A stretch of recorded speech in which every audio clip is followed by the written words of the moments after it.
Hello everyone, life and little বাইটসের আরও একটি ভিডিওতে আপনাদের সবাইকে স্বাগত জানাই। আশা করি আপনারা সবাই খুব ভালো আছেন। আজকে সকাল থেকে আকাশটা পুরো মেঘলা, কাল রাত ভোর বৃষ্টি হয়েছে, রাস্তাঘাট সব ভিজে। প্রায় 8:30 মতো বাজে। চলো মায়ের আশীর্বাদ নিয়ে আরেকটা নতুন দিন শুরু করি। সকাল সকাল একটু টুকটাক কাজ সেরে আমি আজকে কফিটা বানিয়ে নিয়েছিলাম।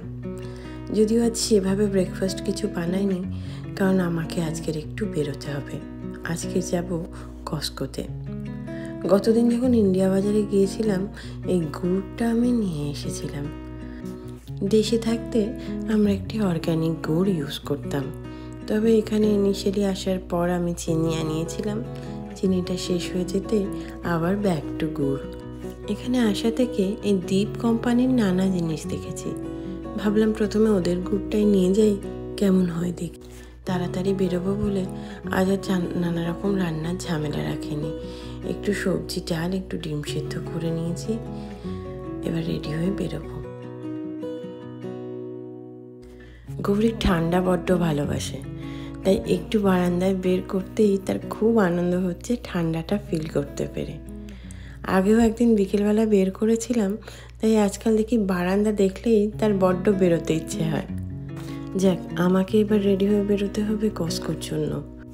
আসলে প্ল্যান ছিল আমরা 3 জনে মিলেই যাব কস্কোতে। বেশ কিছু জিনিস আনার আছে, কিন্তু বৃষ্টির জন্য গৌরীকে আর নিয়ে আমরা বেরোলাম না। রাস্তাঘাট কেমন ভিজে হয়ে আছে দেখুন, কন্টিনিউয়াসলি বৃষ্টি হয়ে চলেছে। সত্যি বলতে কি, কস্কোতে গেলে অনেকটা সময় চলে যায়, তবে দেখে শুনে অনেক জিনিস নেওয়াও যায়। এখানে আসা থেকে যেটা আমি বুঝতে পারলাম, যে প্রতিটা জিনিসের জন্য যে আপনি একই জায়গায় যাবেন আর সেখানে গেলেই সবটা সুন্দরভাবে পেয়ে যাবেন, তা কিন্তু ব্যাপারটা নয়। এই যেমন কস্কোতে আজ আমি যাচ্ছি, কস্কোতে সব থেকে ভালো যেটা পাওয়া যায় সেটা হচ্ছে ফল, শাক, সবজি। আর যদি আপনি কোনো জিনিস বাল্কে নিতে চান বা বড় কোয়ান্টিটিতে নিতে চান, তাহলে কস্কো সব থেকে ভালো অপশন। তবে যদি একই জিনিস কম কোয়ান্টিটিতে বা ছোট নিতে চান, তাহলে কিন্তু টার্গেট সব থেকে ভালো। যদিও আমি এখনও ওয়ালমার্টে যাইনি, আমার বাড়ি থেকে ওয়ালমার্টটা বোধহয় একটু দূরে পড়ে। ওয়ালমার্টের অপশনও কেমন কী আছে সেটা আমার যদিও এখনও জানা নেই। আজ কস্কোতে এসে বেশ কিছু নতুন নতুন জিনিস দেখতে পাচ্ছি। বাড়িটা সাজানোর জন্য আমরা প্ল্যান করছিলাম কিছু জিনিস আমরা এসে নিয়ে যাব, তবে সমস্তটা কস্কো থেকে নেব না। কিছুটা কস্কো থেকে নেব, কিছুটা নেব টার্গেট থেকে। আপনাদের তো সেদিন ভিডিওতে দেখাচ্ছিলামই টার্গেটে বাড়ি সাজানোর কত সুন্দর জিনিস পাওয়া যায়। কি সুন্দর লাগছে দেখুন ছোট ছোট পুতুলগুলো। এসে গেছি এনাদের এই বেকারি এরিয়াটাতে। এত সুন্দর সুন্দর কেক আর বিস্কিট পাওয়া যায়, বাস আমার তো দেখে মনে হয় কোনটা ছেড়ে কোনটা নেই। মোটামুটি কেনাকাটা আমার প্রায় শেষের দিকে। সবজিপাতিও নিয়ে নিয়েছি, আর টুকটাক গৌরীকে জিনিস নিয়েই এবার আমি বিলিং করতে যাব। এই উইকডেজের আসার কারণই হচ্ছে যাতে কস্কোটা একটু খালি পাই, নাহলে বিলিংয়ে চলে যায় অনেকটা সময়। আমার কেনাকাটা প্রায় কমপ্লিট, এবার অপেক্ষা করছি আমার ক্যাব আসার জন্য। আজ ভিড় যদিও বা ছিল না, কিন্তু কেন জানি না বড্ড ক্লান্ত হয়ে গেছে। চলুন বাড়িতে ফিরি, একটু ফ্রেশ হই। প্রায় সন্ধে হয়ে এসেছে এখানে।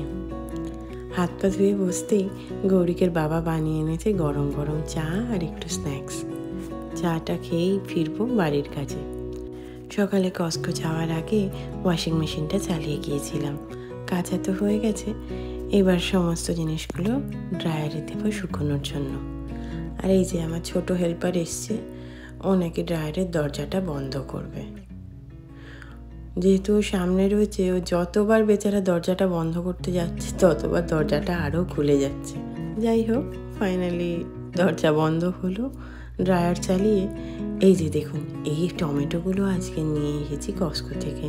আগের দিন তো আপনাদের দেখিয়েছিলাম যে কস্কোতে কত ভালো শাকসবজি পাওয়া যায়, তবে অধিকাংশ টমেটোই দেখলাম বেশ পাকা। তাই একটু ভালোভাবে কেটে ধুয়ে আমি কন্টেনারে করে ফ্রিজে রেখে দেব।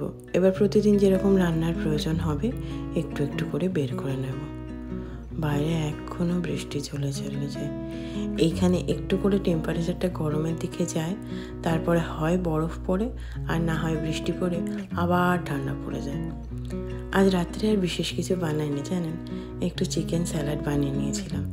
কিছুই নয়, একটু কর্ন নিয়েছি, পেঁয়াজ আর শসা নিয়েছি। টমেটো ওর বাবা খেতে খুব একটা ভালোবাসে না, কাঁচা টমেটো, তাই টমেটো নিইনি, ক্যাপসিকামও আর নিইনি। নিয়েছি একটু কেচাপ, মেয়োনিজ, ব্ল্যাক পেপার, নুন। চলুন ঝটপট বানিয়ে ফেলি চিকেন স্যালাডটা। যারা আমার ভিডিওটা নতুন দেখছেন, এই চিকেন স্যালাডের রেসিপিটা আমার আগের একটি ভিডিওতে দেওয়া আছে, আপনি চাইলে দেখতে পারেন। বৃষ্টি হতে থাকুক, ভিডিওটা তাহলে আজ এখানেই শেষ করছি। সবাই খুব ভালো থাকবেন। ভিডিও ভালো লাগলে অবশ্যই একটা লাইক করে দেবেন, শেয়ার করবেন সকলের সাথে। ফেসবুক থেকে দেখলে আমার চ্যানেলটিকে ফলো করে দেবেন, আর ইউটিউব থেকে দেখলে চ্যানেলটিকে সাবস্ক্রাইব করে দেবেন। সবাই খুব ভালো থাকবেন। নমস্কার।